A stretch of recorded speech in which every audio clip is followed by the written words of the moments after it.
Figures of speech basically poem में figures of speech पूछी जाती है, 2 मार्क्स का तुम्हारा कंटेंट इसमें रहता है। अर्लियर एक्सप्लेनेशन भी पूछते थे, बट थैंकफुली अब तुमको एक्सप्लेनेशन इससे फिगर्स ऑफ स्पीच का आंसर देना है और वो भी ऑप्शंस में से देना है। बट कभी कभी ये कंफ्यूजिंग हो सकता है if you are not knowing actual figures of speech. ठीक है, तो कौन कौन सी फिगर्स ऑफ स्पीच है? बेसिकली 26 है, बट अब तो बहुत सारी है, तो लेट्स सी। सबसे पहले simile. What is simile? The comparison is made directly between two dissimilar object. दो अलग अलग ऑब्जेक्ट्स के बीच में डायरेक्ट जब कंपैरिजन किया जा रहा है, दैट इज कॉल्ड सिमिली। और कौन से दो वर्ड्स यूज करते हैं? लाइक और एस, LIKE और AS। ये दोनों वर्ड्स अगर बीच में दिखे तो आंख बंद करके हमको लिख देना है सिमिली। सिमिली का स्पेलिंग है SIMILE। तो वैसे भी स्पेलिंग तो अंदर होगा ही, तो पता ही चल जाएगा। ठीक है, she floats like a laugh from the lips of the dream। floats like a laugh, तो laugh और floating के बीच में यहाँ पे कंपैरिजन दिया हुआ है, तो like वर्ड है तो आपको आराम से पता चल जाएगा। इसी का थोड़ा एडवांस वर्जन है मेटाफर। मेटाफर में इनडायरेक्ट कंपैरिजन, इनडायरेक्ट को इम्प्लाइड कंपैरिजन भी बोलते हैं। इसमें डायरेक्टली लाइक या एज वर्ड दिया नहीं होगा, इसमें अलग तरह से एक्सप्लेनेशन किया होगा, जैसे कि their hands are ours and in the lines we read। hands are ours, उनके हाथ हमारे हाथ है, ऐसा नहीं बोल रहे। their hands are like our hands, like ऐसा यूज नहीं किया है, उनके हाथ हमारे हाथ जैसे हैं। he is a lion of our class, तो वो लायन जैसा है, वो लायन नहीं बन गया है। ठीक है, लायन जैसा है, तो it is called indirect comparison. यहाँ पे लाइक और एज वर्ड दिखाई दे रहा नहीं है। ही इज अ लायन, तो उसको लायन के साथ कंपेयर किया जा रहा है। Personification, when a inanimate object is given a human quality. Inanimate object को जब ह्यूमन क्वालिटी दी जाती है, लाफिंग, रोरिंग, स्माइलिंग, ऐसी कोई क्वालिटी दी जाती है, तो उसको बोलते हैं पर्सोनिफिकेशन। जैसे till when the wheel scares crawls। wheels जिंदा चीज है नहीं, क्रॉलिंग करेगा। क्रॉलिंग कौन करता है? बच्चा, छोटा बच्चा क्रॉल करता है। तो व्हील एक इनएनिमेट ऑब्जेक्ट है जिसको क्रॉलिंग की क्वालिटी दी गई है, तो इस बेसिकली पर्सोनिफिकेशन। ठीक है, एपोस्ट्रोफी। एपोस्ट्रोफी में डायरेक्टली एड्रेस, इसमें और पर्सोनिफिकेशन में थोड़ा फर्क है। इसमें चाहे इनएनिमेट ऑब्जेक्ट हो चाहे एनिमेट ऑब्जेक्ट हो, दोनों को डायरेक्टली एड्रेस जब किया जाता है, डायरेक्टली यानी कि उसको बताया जा रहा है कि ये है वो, लेकिन उसको पता नहीं चल रहा है, यानी डायरेक्ट हम उसको नहीं बोल रहे हैं। जैसे कि O bird see bird, bird I fly, ये क्या बोल रहा है? बर्ड को नहीं बता रहा है देख देख मैं उड़ रहा हूं, बस बर्ड को खाली डायरेक्टली एड्रेस कर रहा है। हमने बॉल पोएम में भी देखा था कि एपोस्ट्रोफी याद हो तो, O boy wait the ball is going, the ball is moving. तो वो क्या लड़के के पास चला गया था? नहीं, वो दूर से ही बच्चे को बोल रहा है, बच्चे को डायरेक्टली एड्रेस कर रहा है। तो when directly addressing someone it is called as an apostrophe. खासकर एपोस्ट्रोफी में वर्ड्स होते हैं धाव, दी, धाई, अलग अलग वर्ड्स यूज करते हैं, तो इसको एपोस्ट्रोफी भी बोलते हैं। ओ, खाली कैपिटल ओ एपोस्ट्रोफी के साथ, तो उसमें भी तुम्हारा आता है एपोस्ट्रोफी।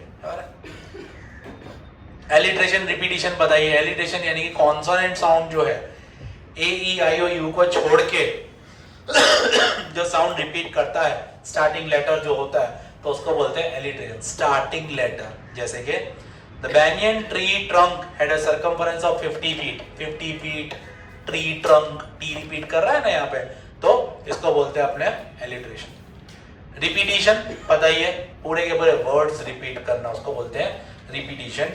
जैसे lightly, O lightly we bear her along, lightly word repeat हो रहा है यहाँ पे। एंटीथेसिस, एंटीथेसिस यानी two opposite contradictory words used together to create a poetic effect.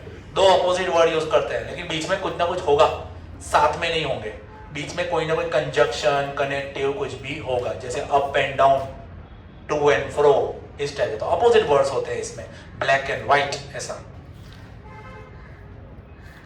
Speed slackens now, I float a while in my airy boat. Speed, float, opposite words यहाँ पे।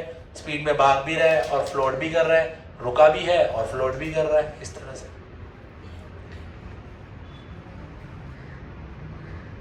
Transferred epithet, when an adjective एक adjective किसी एक object के लिए use किया जाता है। जैसे हमने टाइगर में देखा था, he is seeing the brilliant stars, तो स्टार्स को देख रहा है बोल सकते थे ना, लेकिन जब स्टार्स को एक एडजेक्टिव भी दिया गया ब्रिलियंट, तो जब एक नाउन को एक एडजेक्टिव दिया जाता है यानी कि उसकी जगह पे उसको कुछ और लेके दिया जा रहा है, इसको बोलते हैं ट्रांसफर्ड एपिथेट। यार है तो ब्रिलियंट स्टार्स, तो नाउन की जगह पे आगे क्या लगा रहा है, यहाँ पे एडजेक्टिव लगा रहा है, तो उसको बोलते हैं ब्रिलियंट स्टार्स यानी कि ट्रांसफर्ड एपिथेट। इंटरोगेशन एक्सक्लेमेशन पता ही है, इंटरोगेशन क्वेश्चन मार्क दिखाई देगा, एक्सक्लेमेशन एक्सक्लेमेशन दिखाई देगा। एनेस्ट्रोफे, एनेस्ट्रोफे का दूसरा नाम है इन्वर्जन।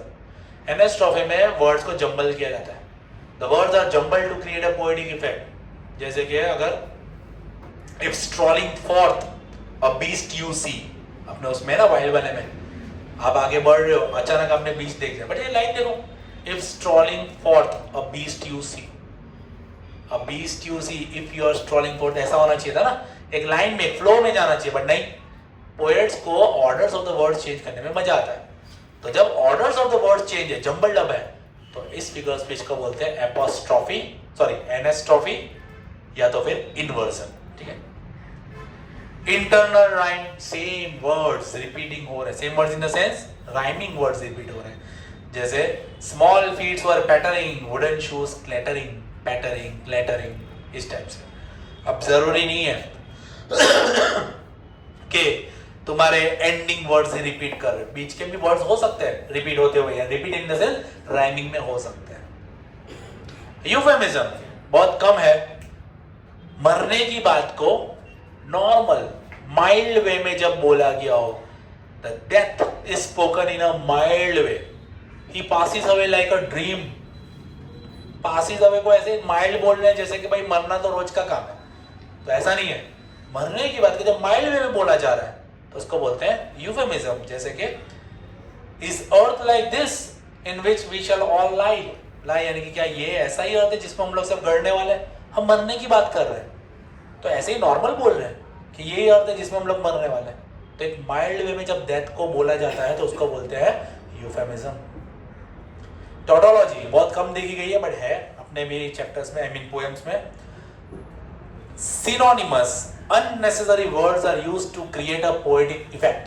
Synonymous यानी सेम जैसे वर्ड्स एक ही लाइन में डाल दिए जाते हैं। Bright you sparkle on your way, bright और स्पार्कल का मतलब सेम ही होता है, चमकना, शाइन करना, तो खाली ब्राइट भी बोलते तो भी समझ जाते हम लोग, लेकिन नहीं, bright you sparkle on your way, दो वर्ड्स सेम मीनिंग से डालने की क्या जरूरत थी, बट जब ऐसा यूज करते हैं तो उसको बोलते हैं अपने टॉटोलॉजी। खिड़की बंद कर दो। He acted calmly and quietly, जैसे इसका एग्जाम्पल calmly, quietly, शांति से, मतलब तो यही है, तो calmly, he acted calmly, ऐसा भी तो लिख सकते थे ना, नहीं, मजा आता है इनको। Oxymoron, basically oxymoron is opposite of antithesis। Oxymoron और antithesis में एक बड़ा डिफरेंस यही है कि two opposite contradictory words are used together, एक साथ यूज किए जाते हैं। जैसे I have seen you from full past half hour, full hour, full past hour, पूरे आधे घंटे से मैं तुमको देखा, पूरे full, half आधा, अपोजिट वर्ड्स हुए ना, पूरे का अपोजिट आधा। टाइगर वाले में भी हमने देखा था, he is moving in his quiet rage, quiet शांत, rage एंगर, अपोजिट वर्ड्स है, तो इसको बोलते हैं ऑक्सीमोरन। तो ऑक्सीमोरन में बीच में कोई कंजक्शन कनेक्टिव आता नहीं है। आयरनी एक के दो में शायद होगी, the real meaning is exactly opposite to what is literally mean, कि जो बोलना चाहते हैं वो एग्जैक्टली नहीं है। टॉन्टिज्म भी इसको बोलते हैं, सार्कज्म भी इसको बोलते हैं, तो कई सारे नाम से इसको बोला जाता है, बट एक्चुअल में जो इसका वर्ड बोलने जैसा है वो नहीं होता, अपोजिट ही मीनिंग इसका रहता है।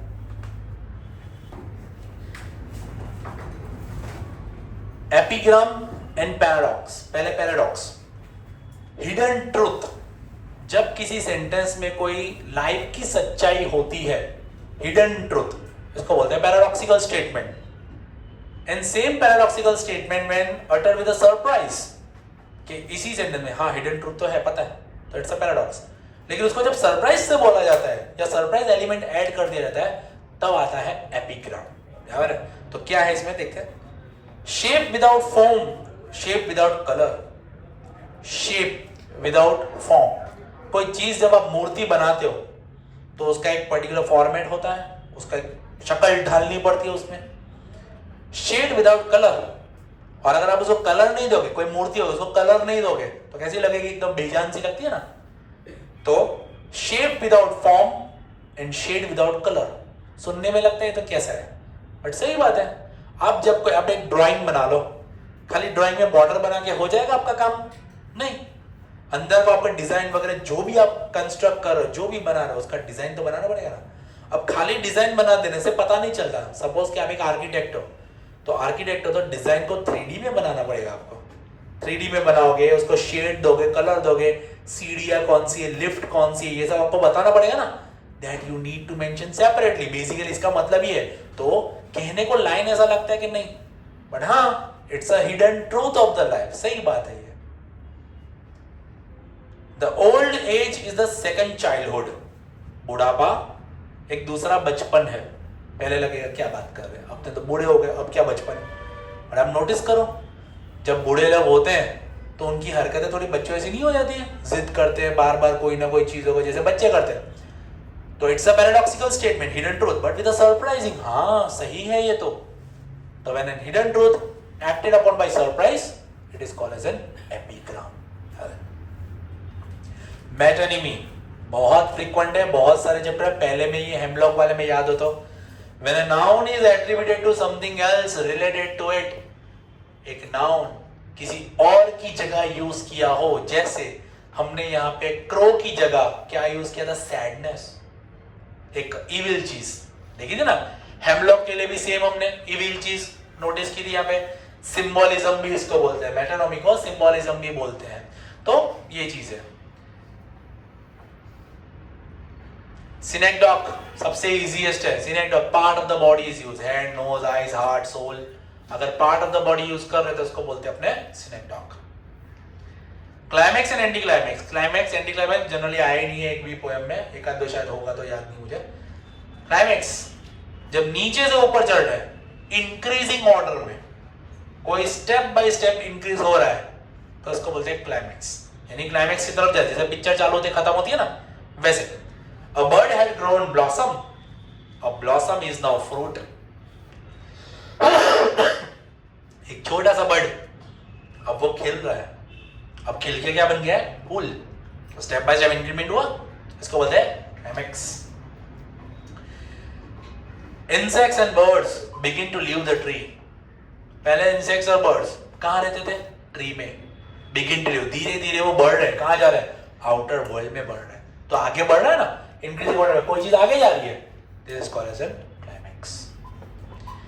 एंटी क्लाइमैक्स डिक्रीजिंग ऑर्डर में आना। The king, the prince, the warrior fought bravely. पहले कौन, किंग, फिर कौन, प्रिंस उसका लड़का, और उसके बाद कौन, वॉरियर्स लड़ाकू सब। तो स्टेप बाय स्टेप डिक्रीज हुआ, तो ऐसी फिगर ऑफ स्पीच को बोलते हैं एंटी क्लाइमैक्स। हाइपरबोल या एग्जैगरेशन या एग्जैजरेशन। एकम बैक, कोई चीज जब बिना तोले मोले बोली जाती है एकदम, कि इसका कोई मतलब ही नहीं, हाथ पैर बिना की चीज, जैसे he can jump the mountains. क्या बात है, सुपरमैन है, he can jump the mountain, है ना, ऑब्वियसली फेंका बैक वाली बात हो गई ना। पन, the exact meaning when you here is very different from what is conveyed. जो बोला गया होता है ना उससे exactly कुछ अलग ही होता है, और ये जो दिया गया होता है हमको पोएम में, वो सुनने के बाद हंसी आ जाती है। जैसे you are a man of weight and consequence. You are a man of weight, weight यानी बहुत वजनदार है, नहीं, पावरफुल है। इसका मतलब क्या होता है, पावरफुल। कंसिक्वेंस यानी कि भाई इसका बहुत ज्यादा इंपैक्ट है। तो अगर कोई किसी को बोल रहा है you are a man of weight and consequence, इसका मतलब ये नहीं कि बहुत वजनदार है या बहुत उसका वेट ज्यादा है, ही इज पावरफुल पर्सन। तो कहने का मतलब ये, बट सेंटेंस जैसा दिया आपको हंसी आ जाएगी, है ऐसा है that is called pun, PUN, इसको पुन मत पढ़ना। Onomatopoeia, onomatopoeia sound, clapping, roaring, snarling, जब साउंड होता है, कोई चीज का आवाज हो रहा है, इंजन ड्राइविंग, ट्रेन विजल्स, तो जब रोडिंग साउंड, कोई साउंड क्रिएट हो रहा है, इसको बोलते हैं अपने ओनोमेटोपोइया। A child sitting under a piano in a boom of tingling strings, tingling, ting ting, बजता है ना, tingling strings। Litotes, when a negative word is used to create a positive meaning, इसको बोलते हैं litotes। No, not, never, neither, nor, nothing, nobody, no one, none is conveyed a positive, ये सारे negative words हैं। इनको जब positive meaning convert करने के लिए यूज किया जाता है तो इसको बोलते हैं अपने litotes। Remember, no man are strange, no man are strange, no use किया, ठीक है। कोई भी इंसान स्ट्रेंजर नहीं है, वी आर ह्यूमंस, हम सब एक दूसरे से रिलेटेड ही है। Basically the meaning is same but creating a positive idea. तो नो यूज कर रहे हैं, लिटोट्स आप लोग लिख सकते हो। Anaphora, this figure of speech uses a specific clause, एक स्पेसिफिक क्लॉज अंदर ऐड किया होता है जो रिपीट हो रहा होता है at the beginning of each sentence और a point to make a statement. जैसे good night and good luck, mad world, mad Kings, mad composition. क्या हो रहा है यहाँ पे? मैड तो यूज हो रहा है, हम इसको समझेंगे कि ये रिपीटिशन है। अगर रिपीटिशन नहीं है ना ऑप्शन में, the second figure of speech is anaphora. अब यहाँ पे क्या है, मैड वर्ल्ड रिपीट तो हो रहा है लेकिन ये एक सेंटेंस कन्वे कर रहा है कि mad world, mad Kings, mad commander, बोलते हैं ना बार बार हमने, ये तो ऐसा ही है, ये तो वैसा ही है, ये तो ऐसा ही रहेगा। तो ये तो जो यूज कर रहे हैं ना बार बार, इसको एनाफोरा, यानी एक सेंटेंस का सेंटेंस पूरा रिपीट हो रहा है यहाँ पे। अरे तो ऐसी फिगर ऑफ स्पीच को एनाफोरा बोलते हैं। तो बेसिकली एक से ज्यादा वर्ड अगर रिपीट कर रहे हैं और अगर फिगर्स ऑफ स्पीच में रिपीटिशन नहीं दिख रहा आपको, तो ये फिगर्स ऑफ स्पीच हो सकती है एनाफोरा। बराबर है, याद रखना।